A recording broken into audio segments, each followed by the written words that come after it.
আজ আমাদের দোকানে এলো একটা 150 পেজের প্রিন্ট আউট আর সেটাকে স্পাইরাল বাইন্ডিং করার অর্ডার। এই অর্ডারটা কাল সকালেই দিতে হবে। আর স্পাইরাল বাইন্ডিংয়ের মেশিন দোকানে রাখার জায়গা নেই বলে বাড়িতে থাকে।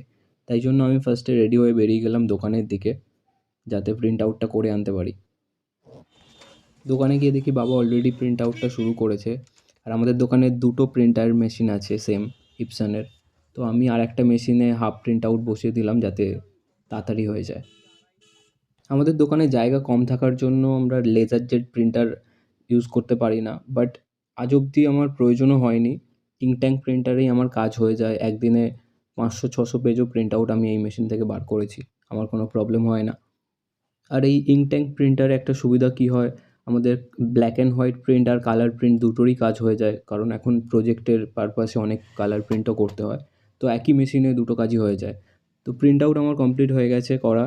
এবার এইগুলোকে নিয়ে আমি বাড়ি যাব স্পাইরাল করার জন্য। এখন বাজে রাত 11:15। আমি স্পাইরালটা কমপ্লিট করে রাখছি, কারণ কাল সকালে কাস্টমারকে এটা দিতে হবে। স্পাইরাল করা আমার কমপ্লিট। আজকের জন্য এতটাই। দেখা হচ্ছে পরের ভিডিওতে। টাটা।